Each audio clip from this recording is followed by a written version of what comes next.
फिलहाल दोस्तों सबसे पावरफुल एसओसी है स्नैपड्रैगन 865 प्लस, लेकिन बहुत ही जल्दी इसका बाप आने वाला है जो कि है स्नैपड्रैगन 875। अनाउंसमेंट हो चुका है दिसंबर के आसपास में आने वाला है, लेकिन उससे पहले इस एसओसी की कंपैरिजन हम लोग करने वाले हैं स्नैपड्रैगन के बाकी दो एसओसी के साथ में, जो कि स्नैपड्रैगन 865 एंड स्नैपड्रैगन 865 प्लस। 2020 और 2021 के इन तीन एसओसी के बीच में कौन सा टेक्नोलॉजी गैप होगा, क्या चेंजेस होंगे एंड मोस्ट इंपॉर्टेंट सबसे पावरफुल प्रोसेसर कौन सा होगा, चलिए देख लेते हैं कंपेयर करके। You're watching my YouTube channel Tech Explainer and चलिए जानते हैं कुछ बढ़िया।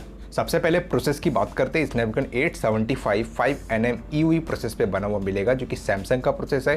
स्नैपड्रैगन 865 और स्नैपड्रैगन 865 प्लस दोनों ही 7nm FinFET N7P प्रोसेस पे बने जो कि TSMC का प्रोसेस है। ऑब्वियसली स्नैपड्रैगन 875 के पास में बेटर प्रोसेस टेक्नोलॉजी रहेगी, क्योंकि यहाँ पे आपको देखने को मिल जाता है सैमसंग की तरफ से 5nm EUV प्रोसेस। तो अगर यहाँ पे 5nm EUV प्रोसेस तक ये चिपसेट पहुँच गए तो आपको कोर्टेक्स A77 कोर का फुल पोटेंशियल देखने को भी मिल सकता है। स्नैपड्रैगन 865 एंड स्नैपड्रैगन 865 प्लस दोनों ही 7nm N7P प्रोसेस पे बने हुए, मतलब यहाँ पे EUV प्रोसेस यूज नहीं हुआ है, तो दोनों में कुछ ज़्यादा डिफरेंस देखने को नहीं मिलेगा। लेकिन तीनों एसओसी में से सबसे पावरफुल स्नैपड्रैगन 875 ही रहेगा फैब्रिकेशन प्रोसेस के अंदर। CPU की अगर मैं बात करूँ दोस्तों, तो स्नैपड्रैगन 875 में जो प्राइम कोर होगा वो आपको मिलेगा कोर्टेक्स X1 का, और जिसकी एस्टिमेटेड फ्रीक्वेंसी रहने वाली 3.2 गीगाहर्ट्ज़ की। उसके बाद में आपको 3 कोर मिल जाएंगे कोर्टेक्स A77 या फिर A78 के, जिसकी एस्टिमेटेड फ्रीक्वेंसी रहने वाली 2.9 गीगाहर्ट्ज़ की।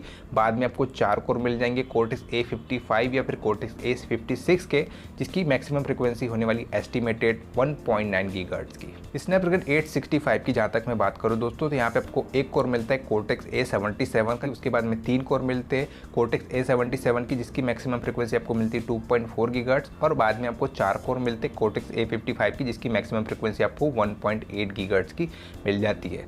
स्नैपड्रैगन 865 प्लस में आपको प्राइम कोर को लेकर ही डिफरेंस देखने को मिलेगा, जहाँ पे आपको कोर्टेक्स A77 का एक कोर मिलता है और मैक्सिमम फ्रीक्वेंसी आपको 3.1 गीगाहर्ट्ज़ की मिल जाती है, बाकी के कोर सेम टू सेम मिल जाते हैं। स्नैपड्रैगन 875 में आपको सेम ट्राई क्लस्टर डिज़ाइन देखने को मिलेगा, जैसा कि आपको स्नैपड्रैगन 865 एंड स्नैपड्रैगन 865 प्लस में देखने को मिला था। लेकिन यहाँ पे इसके हाई परफॉर्मेंस कोर को लेकर के बहुत बड़ा चेंजेस देखने को मिलेगा, क्योंकि स्नैपड्रैगन 875 में आपको मिलेगा कोर्टेक्स X1 वाला सुपर कोर, जो कि एप्पल के A13 बाइनिक चिपसेट के सिंगल कोर परफॉर्मेंस तक को बीट करने वाला है, और हायर कोर की मैक्सिमम फ्रीक्वेंसी आपको 3.2 गीगाहर्ट्ज़ तक एस्टिमेटेड मिलने वाली। मतलब यही है दोस्तों कि स्नैपड्रैगन 875 स्नैपड्रैगन 865 प्लस से 16% बेटर रहने वाला है CPU परफॉर्मेंस में।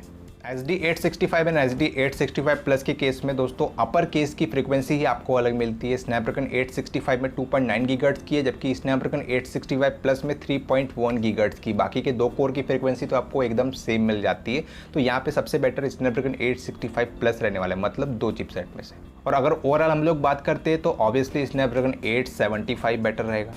जीपीयू की अगर मैं बात करूं दोस्तों, तो स्नैपड्रैगन 875 में एड्रेनो 660 यूज़ किया जाएगा। स्नैपड्रैगन 865 एंड स्नैपड्रैगन 865 प्लस दोनों में एड्रेनो 650 मिलेगा। आपको स्नैपड्रैगन 875 में एड्रेनो 660 मिलेगा, मतलब आपको कुछ गेमिंग ऑप्टिमाइजेशन या फिर इलाइट गेमिंग का नया वर्जन देखने को मिल सकता है।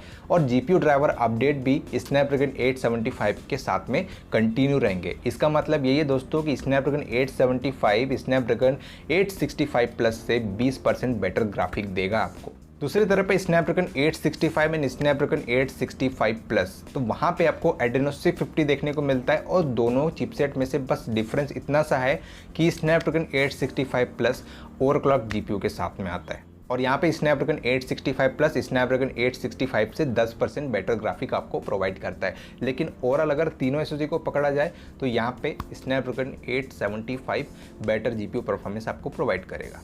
कनेक्टिविटी की बात करूँ दोस्तों, तो स्नैपड्रैगन 875 में प्रॉबेबली स्नैपड्रैगन X60 बेसबैंड मिलेगा, जो कि 5G बेसबैंड है, और यहाँ पे आपको डाउनलोडिंग स्पीड मिलेगी अप टू 9.5 Gbps की, और अपलोड स्पीड मिलेगी 3.5 Gbps की।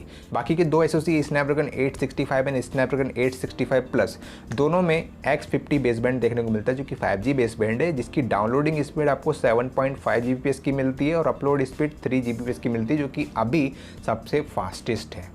तो यहाँ पे भी अगर आप देखोगे तो स्नैपड्रैगन 875 ही बेटर निकल के सामने आता है कनेक्टिविटी में। कैमरा की मैं बात करूँ दोस्तों, तो स्नैपड्रैगन 875 में स्पेक्ट्रा 580 ISP यूज़ किया जाएगा, जिसका मैक्सिमम सिंगल कैमरा सपोर्ट होगा 200 MP का, और 48 MP का मैक्सिमम डुअल कैमरा सपोर्ट आपको यहाँ पे मिलेगा। फुल HD प्लस वीडियो मतलब स्लो मो वीडियोस आप फुल HD प्लस रिजोल्यूशन पे 960 FPS पे कैप्चर कर पाओगे। साथ में 8K वीडियो रिकॉर्डिंग का भी सपोर्ट इस चिपसेट के साथ में आपको मिलेगा। बाकी स्नैपड्रैगन 865 प्लस एंड स्नैपड्रैगन 865 में स्पेक्ट्रा 480 ISP मिल रहा है, जिसका maximum single camera support 200 MP का है और 24 MP का मैक्सिमम डुअल कैमरा सपोर्ट आपको यहाँ पे मिलता है। आप स्लोमो वीडियो को HD प्लस रिजोल्यूशन पे 960 FPS पे रिकॉर्ड करते हो, जबकि 4K वीडियो को आप 30 FPS पे अभी रिकॉर्ड कर सकते हो। यहाँ पे भी आप देख पा रहे होंगे कि बेटर कैमरा स्पेसिफिकेशन आपको स्नैपड्रैगन 875 प्रोवाइड करता है बाकी के दो SoC के कंपैरिजन में। Antutu की मैं बात करता हूँ दोस्तों, जो कि काफ़ी इंपॉर्टेंट चीज़ है। स्नैपड्रैगन 875 ने स्कोर किया है 8,80,000, जबकि स्नैपड्रैगन 865 ने स्कोर किया है 6,09,000 पॉइंट्स, जबकि स्नैपड्रैगन 865 प्लस ने स्कोर किया है 6,46,000। मतलब ऑब्वियसली यहाँ पे भी स्नैपड्रैगन 875 आगे रहेगा। दोस्तों तीनों को कंसिडर करने के बाद में कंक्लूजन यही निकलता है कि यहाँ पे स्नैपड्रैगन 875 बाकी दो SoC के कंपैरिजन में काफ़ी फास्ट रहने वाला है। इसके कोर्टेक्स X1 सुपर कोर की वजह से, बेटर फैब्रिकेशन प्रोसेस की वजह से, अपग्रेड UI की वजह से, और उसके बाद में बहुत सारे ऐसे स्पेसिफिकेशन आपको यहाँ पे मिलते हैं जो कि इसे बेहतर बनाते हैं बाकी के दो SoC से। लेकिन यहाँ पे सब कुछ दोस्तों प्राइस पे डिपेंड करेगा, कौन सा स्मार्टफोन इस SoC के साथ में आता है और उनका प्राइस क्या रहता है। दोस्तों आपकी क्या राय है, आप भी बताइए कमेंट बॉक्स में कमेंट करके कि आपको क्या लगता है कि स्नैपड्रैगन 875 स्नैपड्रैगन 865 प्लस और स्नैपड्रैगन 865 से भी बेटर रहने वाला है। वो तो रहेगा ही दोस्तों, लेकिन अगर आपकी राय है एप्पल के A14 बायोनिक चिपसेट के साथ में, तो आप वहाँ पर भी बता सकते हो कि क्या ऐसा हो सकता है पॉसिबिलिटी कि स्नैपड्रैगन 875 A14 बायोनिक चिपसेट को भी बीट कर सके। बताइएगा कमेंट बॉक्स में कमेंट करके। फिलहाल मिलेंगे अपने अगले टेक वीडियो में। अगर आपको ये वीडियो थोड़ी सी भी पसंद आए तो इस वीडियो को लाइक कर दीजिए, शेयर कर दीजिए अपने दोस्तों के बीच में। चैनल पर नए आए हो चैनल को सब्सक्राइब करके जाएगा, क्योंकि इस तरीके की डेली टेक वीडियोस आपको इस चैनल पे मिलने वाली है। तो फिलहाल मिलेंगे अपने अगले टेक वीडियो में, तब तक के लिए बाय।